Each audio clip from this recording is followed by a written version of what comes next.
Welcome! In today's session, we'll dive into problem number 874, titled Walking Robot Simulation. This is an intriguing problem where we'll explore how to simulate a robot's movement based on a series of commands while navigating obstacles. We'll discuss the brute force approach and analyze its pros and cons. Let's get started. In this problem, we are working with a robot that starts at the origin, which is the point 0, 0, on an infinite 2D plane.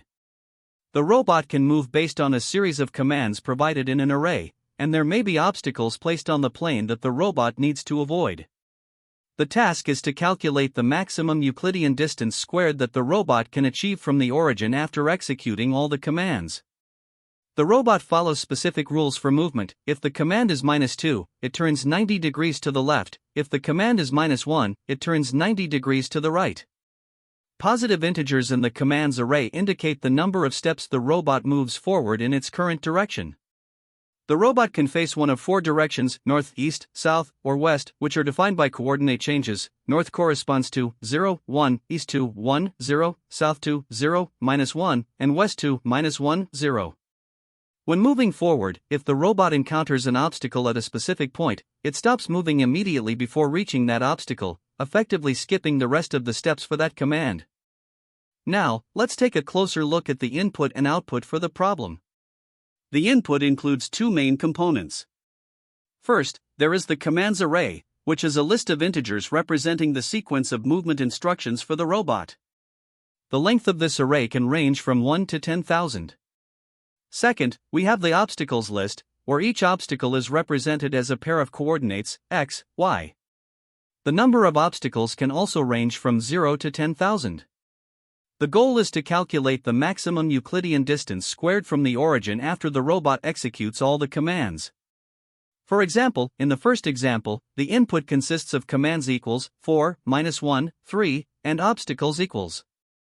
The output for this input is 25, which represents the maximum squared distance the robot achieves from the origin during its movements. To help illustrate the first example, let's break it down step by step. The robot starts at the origin, 0, 0, facing north. The first command is 4, which instructs the robot to move forward 4 steps in its current direction, north, reaching the position 0, 4. The next command is -1, which causes the robot to turn 90 degrees to the right. This means it is now facing east. The final command is 3, so the robot moves forward 3 steps east, arriving at the position 3, 4. The maximum Euclidean distance squared from the origin is calculated as 3 squared plus 4 squared, which equals 9 plus 16, giving a result of 25. In the second example, the input consists of commands equals 4, -1, 4, -2, 4, and obstacles equals 2, 4. Again, the robot starts at 0, 0, facing north. The first command, 4, moves the robot 4 steps north to 0, 4. The second command, -1, causes the robot to turn 90 degrees to the right, so it's now facing east. The third command, 4, moves the robot 4 steps east to 4, 4. Next, the command -2 makes the robot turn 90 degrees to the left, changing its direction to north again. The final command, 4, attempts to move the robot 4 steps north, but it encounters an obstacle at 2, 4. Because of this, the robot stops at 4, 2, just before hitting the obstacle. The maximum Euclidean distance squared for this example is calculated as 4 squared plus 2 squared, which equals 16 plus 49, giving a result of 65. In the third example, the input is commands equals 6, -1, -1, 6, and obstacles equals. Here, the robot begins at 0, 0, facing north. The first command, 6, moves the robot 6 steps north to the position 0, 6. The next command, -1, makes the robot turn 90 degrees to the right, so it's now facing east. The third command, another -1, causes the robot to turn 90 degrees to the right again, which means it is now facing south. Finally, the command 6 moves the robot 6 steps south, bringing it back to the origin at 0, 0. Throughout this sequence, the maximum Euclidean distance squared remains 6 squared, which equals 36. The constraints for this problem ensure that the input sizes are manageable, the commands and obstacle coordinates are within a defined range, and there are no duplicate obstacles on the plane. To begin, let's explore the brute force approach to solving this problem. The core idea is to simulate the robot's movement step by step as it processes each command. For every movement command, the robot moves incrementally in the specified direction, one step at a time. At each step, we check if the robot encounters an obstacle by scanning through the list of obstacles. If the robot's next position is blocked, it stops moving in that direction and proceeds to the next command. While this method is straightforward and easy to implement, it has some clear limitations. The main issue lies in the repeated obstacle checks. For every single step, we might need to search through the entire list of obstacles, which makes the process inefficient when the number of obstacles is large. This results in a time complexity of n*k, where n is the number of commands and k is the number of obstacles. Although this approach is simple and intuitive, its inefficiency for large inputs makes it less practical in real-world scenarios where performance matters. Now, to address the inefficiencies of the brute force method, we can turn to an optimized approach. The key improvement here is the use of a hash set to store obstacle coordinates. By representing obstacles as a set of tuples, we can perform constant-time lookups to quickly determine whether a position is blocked. The robot's position and direction are tracked throughout the simulation, and its movement is guided by the commands. For turning commands, such as -1 or -2, we update the robot's direction. For movement commands, we calculate the robot's target position step by step, checking the hash set for obstacles along the way. Additionally, we calculate and track the maximum Euclidean distance squared from the origin as the robot moves.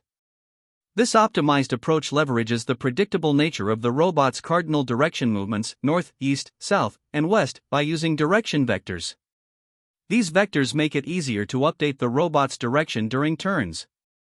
The result is a much faster solution, as obstacle checks are reduced from OK to O1, making the overall process more scalable.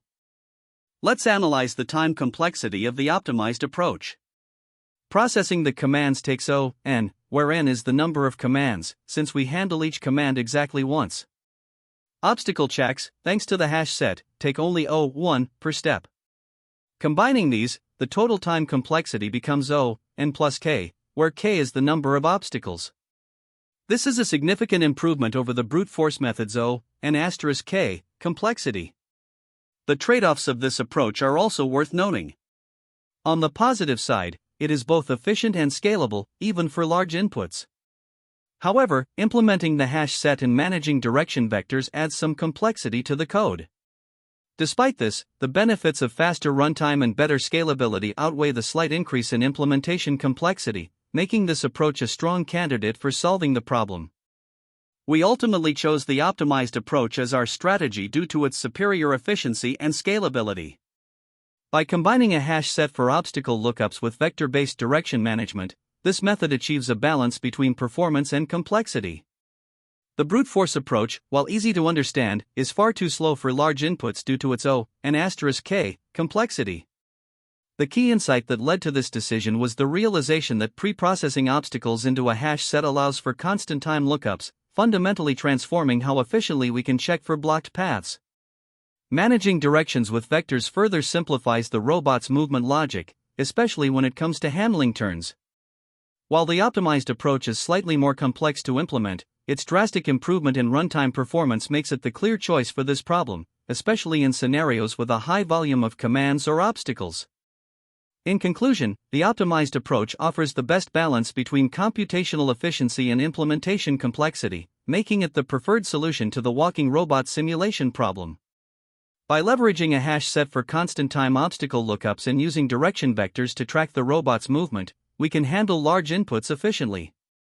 This strategy not only addresses the limitations of the brute force method but also ensures scalability for more complex scenarios. The combination of these techniques makes the optimized approach a robust and practical solution to this problem. To build this algorithm, the first step is to parse the input data. This involves extracting the commands, the robot's starting position, and the obstacle positions. Obstacles should be stored in a set because it allows for extremely fast lookups, with an average time complexity of O1. This is critical for efficiently detecting collisions as the robot moves. Next, we initialize the state variables. The robot begins at position 0, 0, and faces north. To handle directional changes effectively, we use a data structure, like a list, to represent the 4 cardinal directions as movement vectors. For instance, north is represented as 0, 1, east as 1, 0, and so on. Using this list, we can efficiently update the robot's direction with simple index manipulations, which is both clean and computationally efficient. From here, we are ready to process the commands sequentially, which is the next major step in the algorithm. Now, to process the commands, we iterate through each one in the list. If the command is a turn, like -1 for turning right or -2 for turning left, we adjust the robot's direction index using modular arithmetic. This ensures that the direction index wraps around correctly, keeping the transition seamless between north, east, south, and west. For example, turning right from west brings us back to north, and this is handled naturally with modulus operations. For movement commands, which are positive integers, we handle them step by step. Using the current direction vector, we calculate the robot's next position for each step in the command. If the next position is an obstacle, detected using our set of obstacle coordinates, the robot stops moving further for that command. If there's no obstacle, the robot updates its position and continues moving. This approach ensures that the robot never skips a position, making it both accurate and efficient.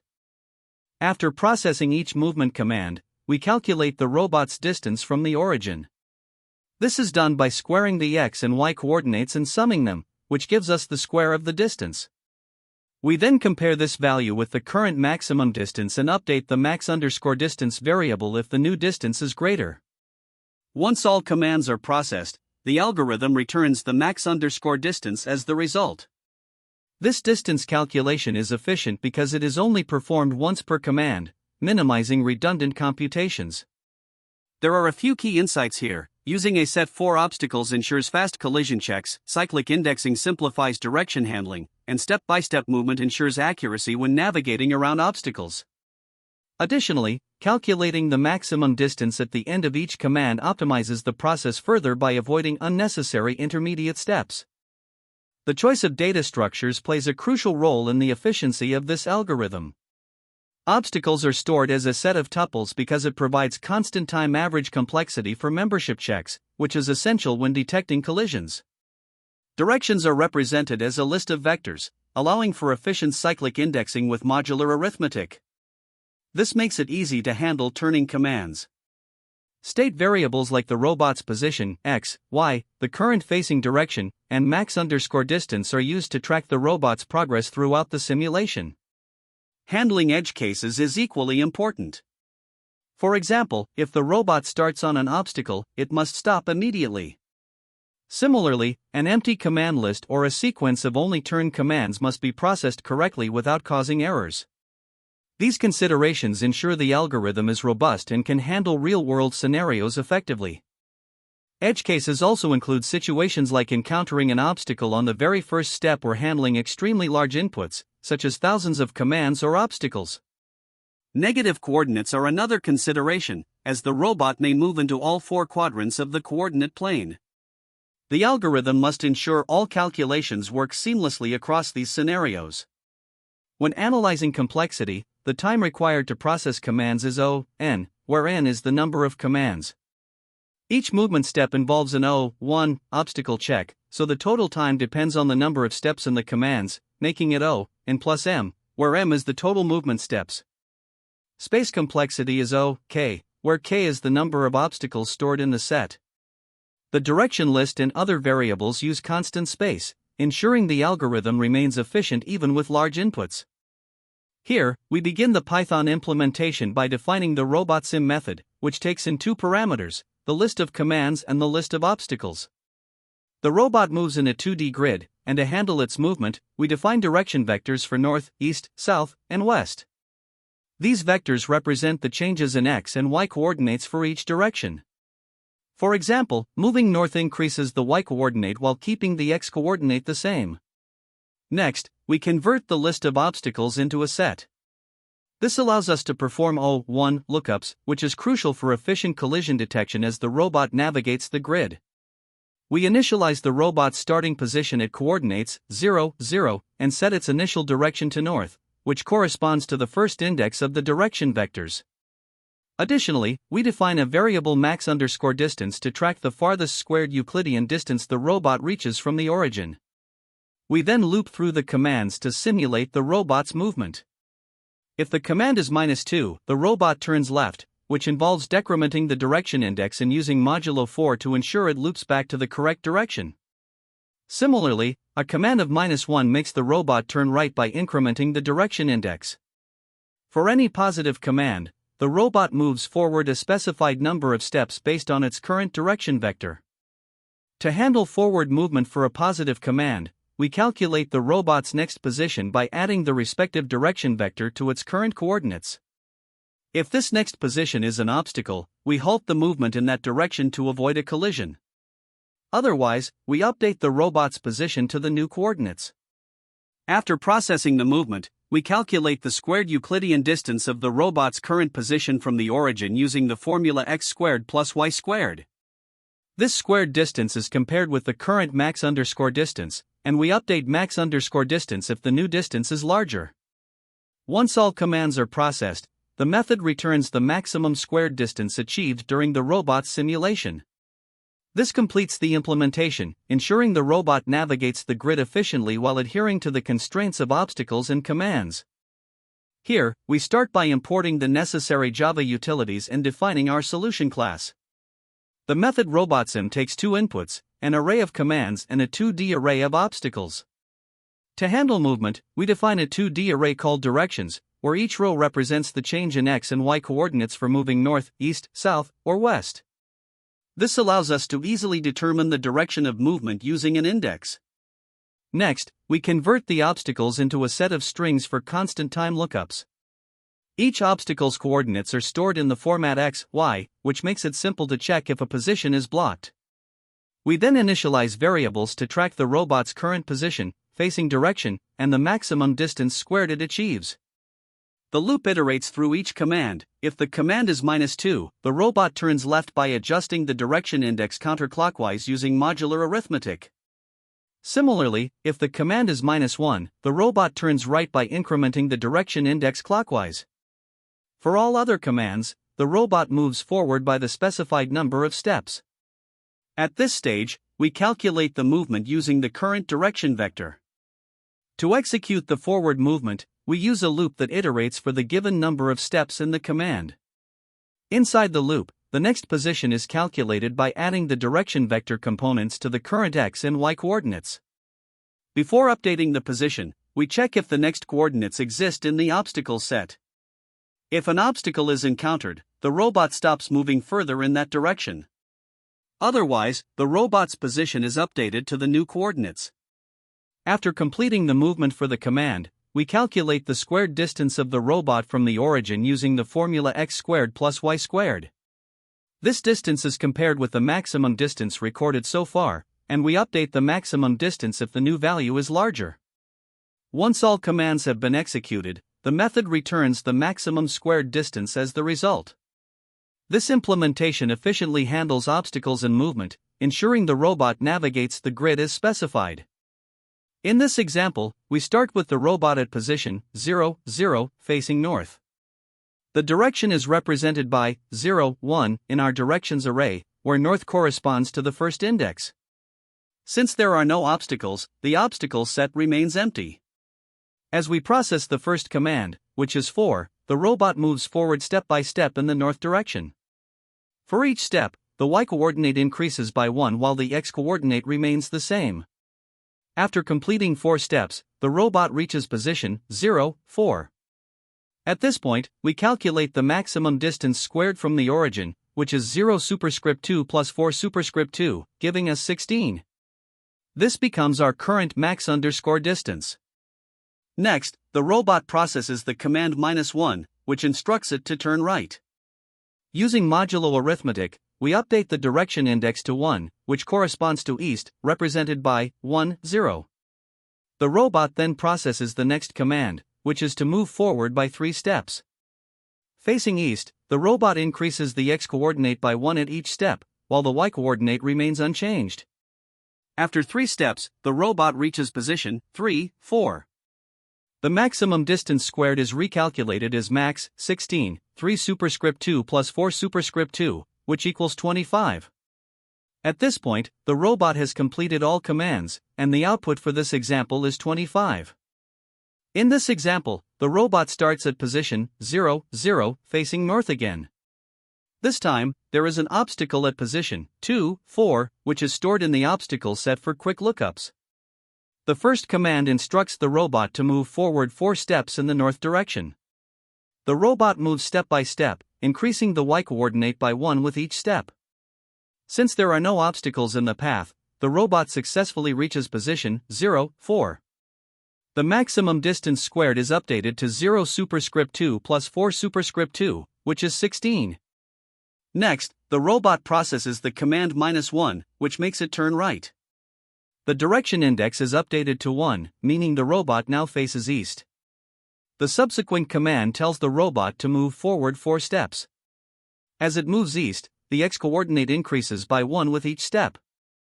However, after taking 1 step to 1, 4, the robot encounters the obstacle at 2, 4 on the second step. As a result, the robot stops at position 1, 4 and does not proceed further. The maximum distance remains 16 since the robot has not moved farther from the origin. Then, the robot processes the command -2, which instructs it to turn left. Using modulo arithmetic, the direction index is updated back to 0, so the robot is now facing north again.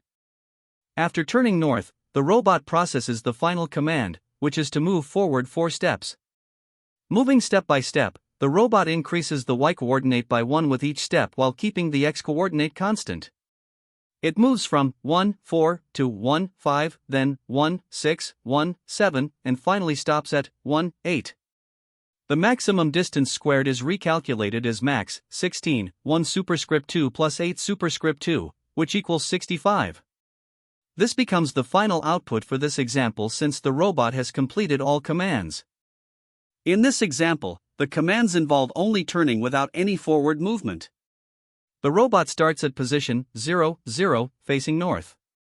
As the first command is -2, the robot turns left. Using modulo arithmetic, the direction index is updated to 3, which corresponds to west. The next command, -1, makes the robot turn right, updating the direction index back to 0, meaning it now faces north again. The third command, -2, makes the robot turn left once more, so the direction index becomes 3, facing west. Finally, the robot processes the last command, which is -1. This makes it turn right, updating the direction index back to 0, so the robot is once again facing north. Since there were no movement commands, the robot remains at its initial position, 0, 0, throughout. The maximum distance squared remains 0, as no movement occurred. Key takeaways here include how modulo arithmetic is used to keep direction changes within the range of 0 to 3, how obstacles are stored in a set for efficient lookups, and how the maximum distance squared is only updated when the robot moves to a new position. Here, we start by analyzing the time complexity of the solution. First, converting the obstacles list into a set takes k, where k is the total number of obstacles. This step is necessary because the set allows us to perform quick lookups during command processing. Next, we consider the commands. Let n be the number of commands, and m be the maximum step length in the commands. For each command, the robot either turns, which is a constant time operation, or moves forward. When moving, the robot checks for obstacles at each step, which is an O1 operation due to the set. In the worst case, the robot moves m steps for each of the n commands, making this part of the algorithm O(n*m). Additionally, updating the maximum squared distance involves simple arithmetic, which is an O1 operation and does not add extra complexity since it is part of the movement loop. The overall time complexity of the solution combines all these factors. Converting obstacles to a set contributes k, while processing commands contributes O(n*m). Therefore, the total time complexity is O(n*m plus k. For space complexity, the main contributor is the set used to store the obstacles, which requires k space.